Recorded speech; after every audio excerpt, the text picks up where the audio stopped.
우리가 흔히 믿고 있는 500년 된 역사적 신화 하나를 깨보는 걸로 시작하겠습니다. 늘 호기심 많고 배우기를 즐기는 당신, 지금 듣고 계신 청취자 여러분을 오늘 대화의 제3의 멤버로 환영합니다. 네, 환영합니다. 오늘 다룰 이야기가 진짜 흥미진진하거든요. 맞아요. 오늘 주제는 조선시대 최고의 걸작으로 꼽히는 안견의 몽유도원도입니다. 학창시절에 다들 한 번쯤 들어보셨잖아요. 그렇죠. 안평대군이 어느 날 밤 기이한 꿈을 꾸고 안견에게 그 꿈을 그리게 한 직후에 당대 최고의 문인들이 쫙 모였다는 그 이야기죠. 네네. 한자리에 모여서 밤새 술잔을 기울이며 일사천리로 시를 지어 내려갔다. 엄청 완벽하게 짜인 극적인 서사잖아요. 아주 매끄럽고 로맨틱한 스토리죠. 그런데 만약에 이 아름다운 런칭 파티가 물리적으로 아예 불가능한 새빨간 거짓말이었다면 어떨까요? 게다가 그 증거가 그들이 글을 남긴 종이 자체에 고스란히 남아있다면 어떨까요? 아마 다들 좀 당황하실 겁니다. 우리는 보통 과거의 기록을 볼 때 병원 진찰실 엑스레이 사진처럼 모든 게 딱 떨어지기를 기대하잖아요. 하얗고 선명하게 딱 보이는 거요? 네, 맞아요. 하지만 역사의 진짜 얼굴은 흑백이 아니라 아주 짙은 안개가 낀 진흙탕에 가까울 때가 훨씬 많습니다. 그래서 오늘 우리의 이 심층 탐구가 흥미로운 겁니다. 오늘의 미션은 바로 그 진흙탕 한가운데로 뛰어들어서 몽유도원도를 둘러싼 진짜 타임라인을 해독하는 건데요. 네, 철저하게 파헤쳐봐야죠. 우리가 오늘 들여다볼 출처 자료는 크게 세 가지입니다. 첫째는 몽유도원도 그림 그 자체고요. 둘째는 그 그림 뒤에 무려 수밀한 편이나 길게 이어져 있는 찬문, 그러니까 감상평 두루마리 이미지입니다. 그리고 마지막 세 번째 자료가 아주 중요하죠. 네, 비가 추적추적 내리던 어느 날 연구실에서 두 역사학자, 장도용 교수와 유웅한 박사가 나눈 아주 치밀한 대화 기록입니다. 보통 몽유도원도라고 하면 그 그림 안에 있는 험준한 기암괴석이나 복숭아꽃 숲 같은 시각적 요소에만 압도되기 쉽거든요. 그림이 워낙 신비로우니까요. 그렇죠. 하지만 오늘 우리가 진짜 집요하게 파고들 부분은 그림 밖의 요소들입니다. 바로 그림 옆에 적힌 날짜, 그리고 사람들의 글씨와 종이의 상태입니다. 그러니까 안평대군의 그 환상적인 꿈 이야기는 잠시 접어두고 약간 냉정한 과학수사대처럼 이 두루마리를 해부해보자는 거군요. 정확합니다. 500년 전의 알리바이를 추적하는 거죠. 좋습니다. 자, 이걸 하나씩 뜯어볼까요? 가장 먼저 우리의 상식을 깨는 지점이 있어요. 장도용 교수가 찾아낸 조선왕조실록의 기록입니다. 비 오는 날 연구실 대화의 핵심이 딱 여기서 시작되죠. 아, 그 기록을 보면 아주 결정적인 모순이 등장하잖아요. 안평대군이 그림을 그리게 한 시점이 기록상 1447년 4월 20일에서 23일 사이로 되어 있죠. 네, 안견이 단 3일 만에 그 엄청난 대작을 완성했다는 건데요. 문제는 이 그림 뒤에 찬문을 쓴 핵심 인물 중 한 명의 행적입니다. 그게 바로 호랑이 장군으로 유명한 김종서잖아요. 그렇습니다. 실록의 기록이 너무 명확하거든요. 김종서는 1447년 4월 초에 충청도 도순찰사로 임명됩니다. 도순찰사면 그냥 가볍게 시찰 나가는 수준이 아니지 않나요? 절대 아니죠.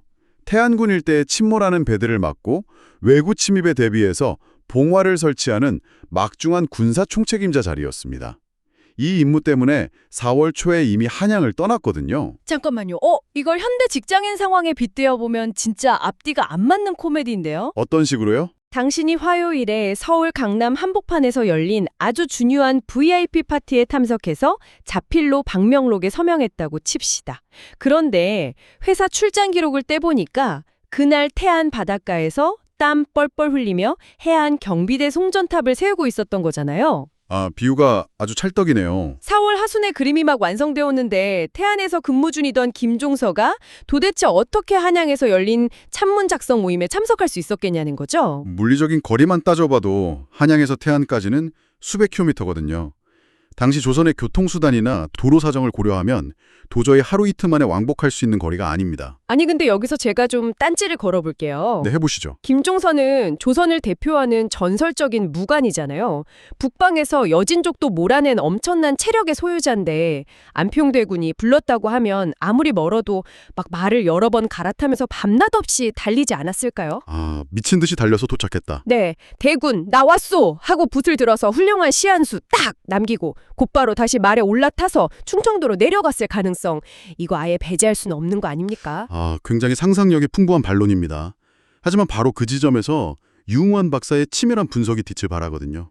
유 박사가 뭐라고 했나요? 단순히 말이 달리는 속도만 계산한 게 아니라 당시 조선의 관료 시스템을 짚어냅니다. 조선시대의 말을 갈아타려면 역참을 이용해야 하잖아요. 아, 그 역참제도요? 네. 근데 이건 철저히 공적인 군사 우편이나 행정에만 허락된 시스템입니다. 개인적인 예술 감상을 위해서 국경 방어만 구칙 총책임자가 공무를 이탈하고 역참의 말을 징벌한다. 아, 듣고 보니 그러네요. 이건 당장 탄핵을 넘어서 목숨이 위태로울 수 있는 중범죄거든요. 단순한 체력 문제가 아니라 시스템상 아예 불가능한 무단 이탈이었군요. 게다가 유 박사는 당시 달력의 변수까지 가 고려를 했어요. 1447년 당시에 윤달이 끼어 있었을 가능성이나 음력 계산의 오차를 아무리 맞춰봐도 답이 안 나온다는 거죠. 물리적으로 진짜 시간이 부족했군요. 네, 김종서가 그 짧은 기간 내에 한양에 올라와서 여유롭게 시를 짓고 다시 내려갔다는 건 시간적으로나 물리적으로나 성립할 수 없다는 결론입니다. 와, 그렇다면 여기서 기준의 역사를 완전히 뒤엎는 엄청난 인지부조화가 발생하는데요. 그렇죠. 김종서가 그날 한양에 없었다는 게 팩트라면 도대체 이 두루마리에 적힌 21편의 글은 언제 어떻게 쓰인 겁니까? 어느 날 밤 천재들이 모여 단숨에 완성했다는 낭만적인 이야기는 완전히 폐기해야 하잖아요. 정확하게 보셨습니다.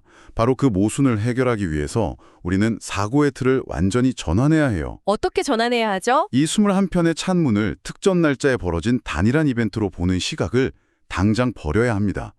대신에 이것을 아주 긴 시간에 걸쳐 진행된 하나의 과정으로 바라보자는 게 두 학자의 새로운 패러다임입니다. 이벤트가 아니라 과정이다. 그 말씀을 듣고 보니까 퍼즐이 좀 맞춰지는 것 같아요. 어떤 퍼즐이요? 안평대군은 집현전 학자들을 비롯해서 당대 최고의 관료들과 단순히 한두 번 술자리를 가진 가벼운 사이가 아니었잖아요. 비해당이라는 자신의 공간을 중심으로 수년간 깊이 있게 문화적 교류를 해온 중심인물이었으니까요. 맞습니다. 안평대군의 네트워크는 일회성 파티로 끝나는 성질의 것이 아니었어요. 그러니까 계속 이어졌다는 거군요. 네. 몽이도 운도와 그 뒤에 두루마리는 어느 날 한꺼번에 표구되어서 짠 하고 나타난 게 아닙니다. 긴 시간에 걸쳐서 각기 다른 시기에 서로 다른 공간에 있던 사람들이 감상하고 글을 남긴 누적된 결과물이라는 거죠. 와, 이거 완전 현대사회의 문서 작업 방식이랑 똑같네요. 그렇죠. 아주 비슷하죠. 그러니까 이 두루마리를 무슨 화려한 파티장 입구에 놓인 하룻밤짜리 방명록으로 생각하면 안 되네요.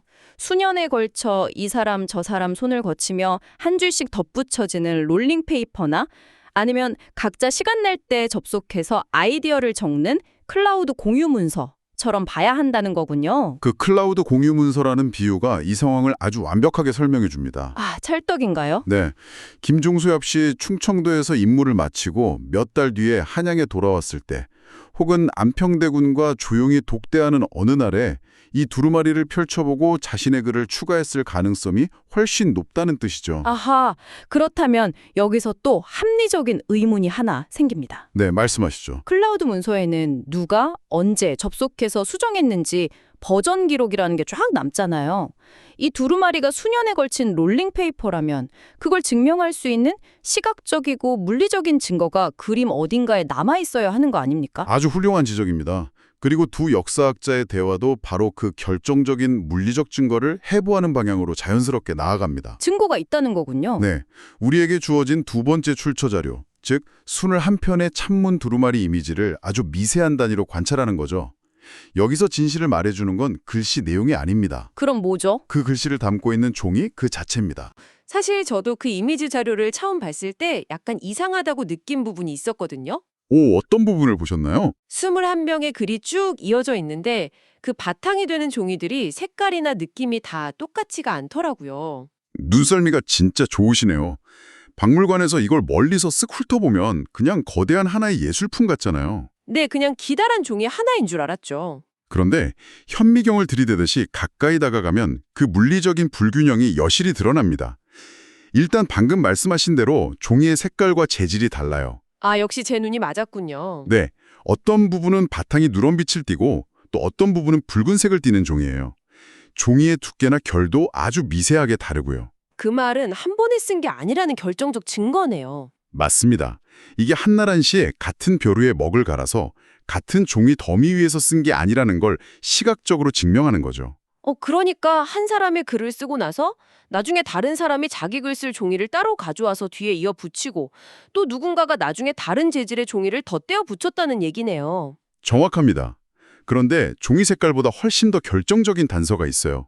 바로 마모 상태입니다. 마모 상태요. 달아 빠진 정도를 말하는 건가요? 네, 유흥환 박사가 특히 주목한 게 그거거든요.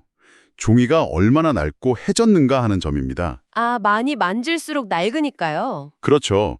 이미지를 분석해보면 앞쪽에 위치한 찬문들, 즉 먼저 쓰인 글씨가 적힌 종이들은 모서리가 심하게 해지고 마모된 티가 아주 역력합니다. 먼저 쓴 거니까 더 많이 손을 탔겠네요. 반면에 뒤쪽으로 갈수록, 다시 말해 나중에 덧붙여진 종이들은 보존 상태가 비교적 양호하고 모서리도 되게 깔끔해요.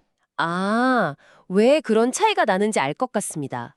이게 두루마리라는 매체 특성 때문이군요. 네, 어떻게 생각하시는데요? 누군가 새로운 글을 남기거나 앞사람 글을 감상하려면 이 긴 두루마리를 처음부터 끝까지 둘둘 펼쳐야 하잖아요. 그렇죠. 무조건 앞에서부터 풀어야죠. 그러니까 첫 번째 사람이 쓴 종이는 20명의 다음 사람들이 글을 쓸 때마다 펼쳤다 말았다를 반복하면서 수십 번 손을 탔을 거고요. 마지막에 쓴 사람 종이는 그 이후로 펼쳐질 일이 적었으니까 당연히 덜 달았겠네요. 네, 완벽한 추론입니다. 와, 이거 종이의 해진 정도가 마치 고고학에서 오래된 유물 연대 추적할 때 쓰는 탄소 연대 측정기 같은 역할을 하는 셈이네요. 진짜 탁월한 비유입니다. 인간의 손길이 만들어낸 물리적인 마찰과 마모 자체가 역사의 시간선을 증명하는 데이터로 기능하는 거죠.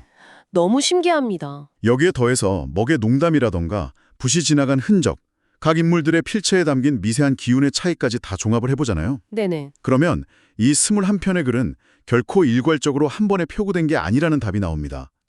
두 역사학자는 이 찬문들이 1447년 봄부터 시작해서 대략 1450년 무렵까지 약 3년이라는 긴 시간에 걸쳐 서서히 축적되고 이어붙여진 결과물이라고 결론을 내립니다. 1447년에서 1450년. 이 3년이라는 시간이 그냥 길다 짧다의 문제를 떠나서요. 조선 역사의 맥락에서 보면 굉장히 의미심장한 시기 아닙니까? 오, 역사적 배경을 좀 아시나 봅니다. 청취자 여러분 중에서도 역사에 관심 있는 분들이라면 이 시기가 얼마나 폭풍 전야 같은 긴장감을 품고 있었는지 눈치채셨을 거예요. 정확합니다. 1450년이 바로 세종대왕이 승하한 해거든요. 아, 세종대왕이 돌아가신 해군요. 네, 그 이전의 3년은 왕의 건강이 극도로 악화되면서 왕실 내부의 권력 지형이 엄청나게 요동치던 시기였습니다. 수양대군과 안평대군이라는 두 거대한 정치적 태풍이 서서히 세력을 결집하던 때죠. 충돌을 준비하던 그 팽팽한 긴장감이 흐르던 고요한 3년이었네요. 맞습니다. 그렇다면 우리의 탐구는 아주 자연스럽게 그리고 필연적으로 다음 단계의 거대한 질문으로 넘어갈 수밖에 없습니다. 어떤 질문일까요? 이 글들이 하루아침에 유희가 아니라 무려 3년이라는 긴 시간의 결과물이라는 걸 이제 우리가 알았잖아요. 그렇다면 도대체 왜 당대 최고의 권력자와 엘리트 지식인들은 그 숨막히는 정치적 긴장감 속에서 3년 동안이나 이 그름 곁을 떠나지 않고 계속해서 자신의 글을 덧붙였을까요? 아주 핵심을 찌르는 질문입니다. 이건 단순히 그림이 참 예쁘다, 복숭아꽃 숲이 아름답네 하고 넘어갈 예술 감상의 차원을 아득히 뛰어넘는 문제 같아요. 바로 그 지점이 두 역사학자, 장 교수와 유 박사의 대화가 도달한 종착지이자 가장 깊은 통찰입니다. 아, 결국 거기로 수렴되는군요. 네, 비 오는 날 연구실에서의 치열한 논의는 결국 하나의 본질적인 질문을 향합니다. 김종서가 정확히 언제 이 글을 썼는가 하는 팩트체크는 사실 탐구의 시작에 불과했어요. 그럼 진짜 핵심은 뭡니까? 진짜 핵심은 왜, 그리고 어떤 관계의 그물망 속에서 이 21명이 이곳에 모여 글을 남겼는가를 묻는 데 있습니다. 그 말씀은 이 두루마리에 남겨진 글귀들이 단순한 텍스트가 아니라는 거네요. 사람과 사람이 맺어온 관계, 정치적 연대, 그리고 그들이 공유했던 세계관이 물리적으로 쌓여간 거대한 궤적이라는 뜻으로 들립니다. 그렇습니다. 목유도원도의 찬문은 명작에 곁들여진 단순한 부속물이 아니에요. 수년에 걸쳐 안평대군을 중심으로 모여들었던 지식인들의 사유, 그들이 나눈 정치적 이상이 켜켜이 축적된 기록입니다. 생생한 관계의 기록이군요. 말 그대로 하나의 시대적 공동체가 남긴 거대한 타임캡슐인 거죠. 청취자 여러분, 우리 잠시 눈을 감고 한번 상상해 볼까요? 당신이 조선 전기에 아주 잘 나가는 집현전 학자라고 쳐봅시다. 네, 상상력을 발휘해 보시죠. 무려 3년이라는 시간 동안 이 두루마리가 당신이 속한 엘리트 네트워크를 돌고 돕니다. 어느 날 안평대군을 거처에 불려가서 이 두루마리를 넘겨받았어요. 심장이 좀 뛰겠는데요. 네, 딱 펼쳤는데 당신 앞에는 이미 박팽년, 성삼문, 정인지, 신숙주 같은 당대 최고 지식인들, 그리고 김종서 같은 권력자들의 글씨가 낡고 다른 종이 위에 빼곡하게 적혀 있는 거예요. 엄청난 압박감과 동시에 자부심이 들었겠죠.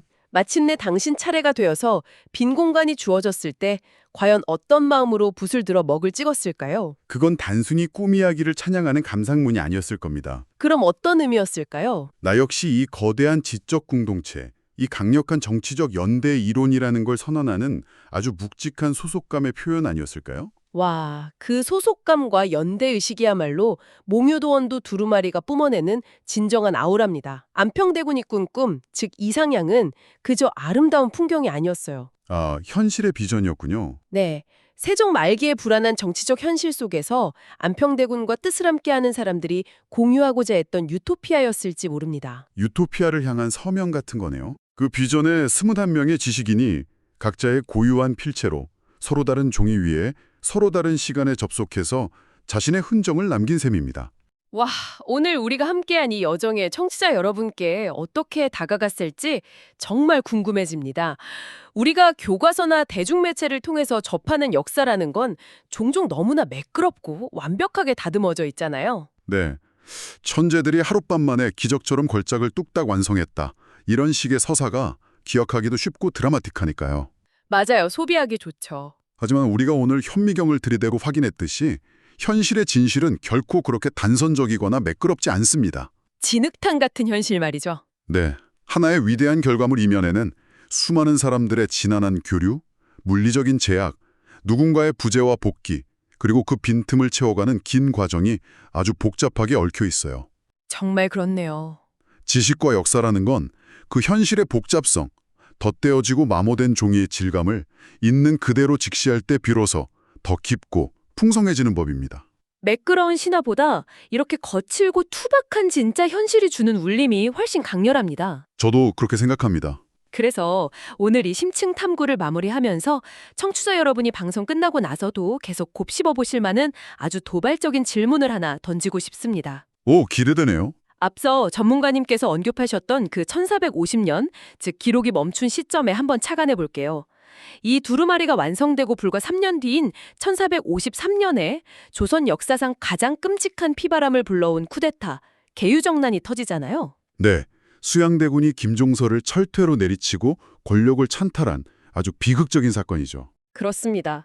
이 두루마리에 자랑스럽게 자신의 흔적을 남긴 21명의 인물들.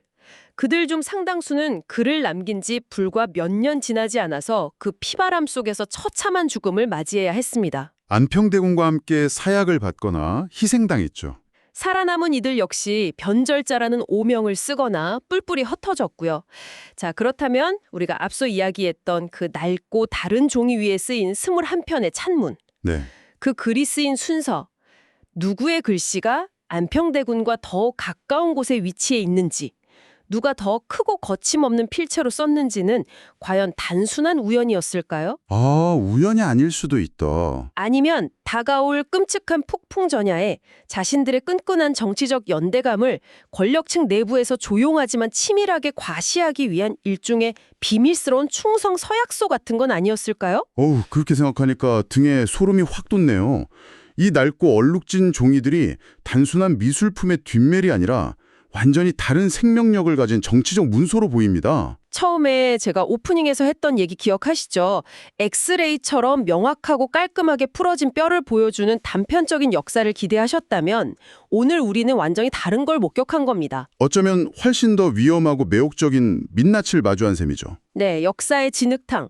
그 어제러운 과정 속에서 피어난 복잡하고 다층적인 인간 관계 말이죠. 맞습니다. 청취자 여러분, 다음번에 혹시 박물관이나 큰 미술관에 가셔서 아주 오래된 서화에 길게 남겨진 방명록이나 찬문들을 보시게 된다면요. 그냥 지나치시면 안 되겠네요. 네, 그저 글씨 참 정갈하다, 종이가 오래됐네 하고 가볍게 지나치지 않으시길 바랍니다. 자세히 들여다보셔야죠. 그 낡은 종이에 해진 모서리, 겹겹이 색깔이 다른 종이들, 서로 다른 농담으로 쌓여있는 글씨들, 그 사이에서 숨겨진 진짜 시간의 흐름과 사람들의 욕망을 한번 상상해 보시길 바랍니다. 권력의 미묘한 파동까지도요? 맞습니다. 우리가 당연하다고 믿었던 신화의 이면에는 늘 이렇게 피 끓는 진짜 사람들의 이야기가 숨어 있으니까요. 오늘의 탐구는 여기까지입니다. 여러분의 지적 호기심을 채워줄 다음 여정에서 다시 뵙겠습니다.